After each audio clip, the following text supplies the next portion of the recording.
salmon sarciado. This is a fish sarciado. You can do it with any type of fish, tilapia, milkfish. There's a whole bunch of different type of fishes you could do this with, but being grown up in Alaska and being a little bit spoiled here, I use wild caught Alaskan salmon. And this is one of my favorite dishes to make with it.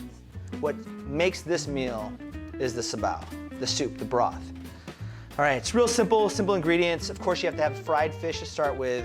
I use a ton of tomatoes, a small onion or half of a large onion, 4 to 6 cloves of garlic, depending on the size. I have 2 beaten eggs right here, 2 cups of tap water, salt and pepper, and another key ingredient is the fish sauce. Now, if you don't like fish sauce, you just put some salt, or maybe some chicken bouillon would be fine, but fish sauce is like one of the key ingredients. So I have the pot going here. I'm just gonna add some oil. I use avocado oil, it has a high smoke point. But it doesn't really matter. I guess you could use olive oil, but I just like avocado oil because it's not that strong of a flavor. Onions. Go and saute.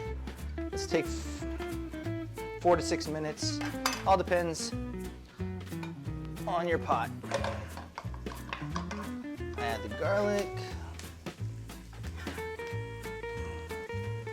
And there's nothing like the smell of garlic and onions.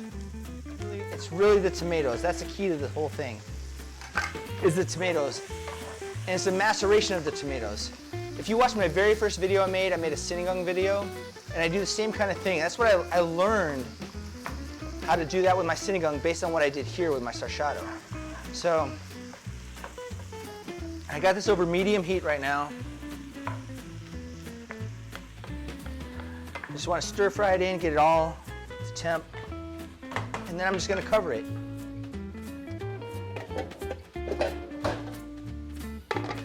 And just stir it every once in a while. But traditionally, the way you make sarciado, you want big chunks of tomato, big chunks of onions. I don't want that. I want it to be dissolved in my sabao. So this is the way that I like to make it.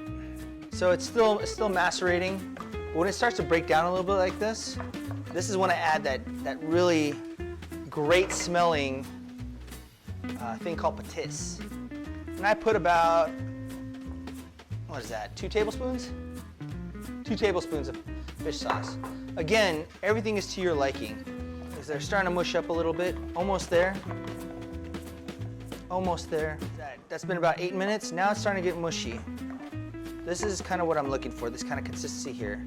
Where I still have some of the tomato chunks, but most of it have been macerated, broken down here. See, I like that. That's what I'm looking for. Some people, you can do a lot less if you don't want it to be this way, or you can do it a lot more. You can, like I said, you can use immersion blender. But around this point is where I add 2 cups of water. Okay, that's the sabao. This is gonna be, I want this all to get incorporated in the water. I'm gonna bring this back to a boil. And then I'm gonna start checking for flavor. Well, another thing too is I've beaten 2 eggs right here. With everything you add, you always want to add seasoning to it. So I still want to put salt and pepper in the egg, but you don't want to do it too early because you don't want it to break down the egg too early. So before I add it, I'm going to put salt and pepper in the egg. Now I just got to let it boil. Oh, another thing too, once you add the water, you want it to boil for another 2-3 minutes. You want to really incorporate the flavors.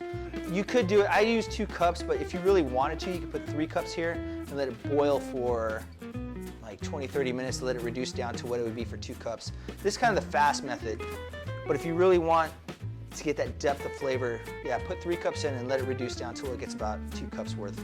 So about, after it starts boiling, maybe 10-15 minutes maybe. You just kind of eyeball it because it depends on the heat of your stove too. Now that's boiling.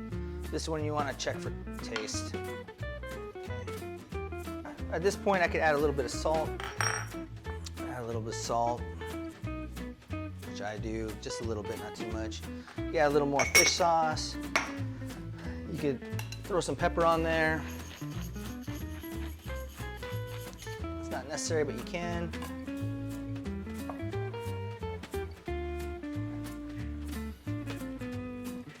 All right, so what I do now is I take that fish that I just finished frying, I plop it back in.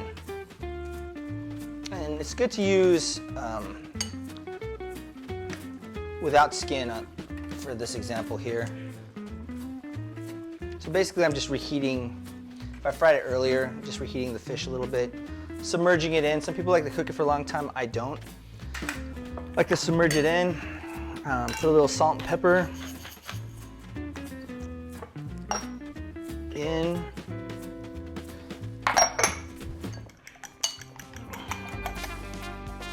And then it's like egg drop soup.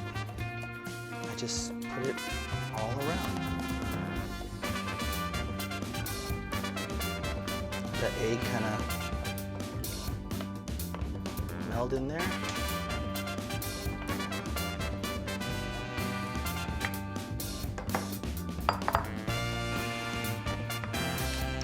Done. Once his eggs cooked, literally like 30 seconds, 45 seconds, turn off the heat. All right, that's it.